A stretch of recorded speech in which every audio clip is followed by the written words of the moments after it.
Nandgaon Khandeshwar centre bank शाखेनं दिव्यांग लाभार्थ्यांची पेन्शन रोखली।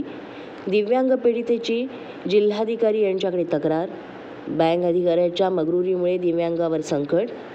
दिव्यांग, अस्थिव्यंग, वृद्ध, निराधार आणि विधवा यांना केंद्र शासन तसंच राज्य शासनाकडून नियमित मासिक पेन्शन दिली जाते आणि विशेष बाब म्हणजे शासन स्तरावरून करोडो रुपये खर्च करून यासंबंधी जाहिरात सुद्धा केली जाते।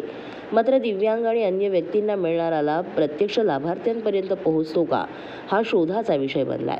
दिव्यांग लाभार्थी म्हणून अनेक कर्जाऊ लाभ शासन आणि बँक यांच्याकडून दिले जातात, मात्र दिव्यांगांना दिली जाणारी पेन्शन कर्जाचे हप्ते म्हणून कपात केली जात असल्याचा प्रकार बँकेकडून घडत आहे।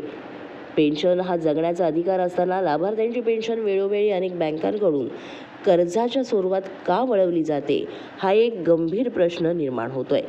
प्रदीप रघुते यांची मासिक पेन्शन गेल्या 1 वर्षांपासून नांदगाव खंडेश्वर येथील सेंट्रल बँक ऑफ इंडियानं रोखली असून पेन्शन अभावी या लाभार्थ्याचं जीवन जगणं हे कठीण झालंय। या संबंधात लाभार्थ्यानं जिल्हाधिकारी अमरावती यांच्याकडे लेखी तक्रार सादर केली असून पीडित दिव्यांग हा आता निर्णयाच्या प्रतीक्षेत आहे। हिंदू धर्मीयांचा वर्षातील सर्वात मोठा सण दिवाळी हा काही महिन्यांवर आला असून जिल्हाधिकारी अमरावती यांच्या निर्णयानं दिव्यांगाला न्याय मिळतो का, हे पाहायला आता पाहिजे। मराठी 9 न्यूजसाठी चेतन परडके, धामणगाव रेल्वे।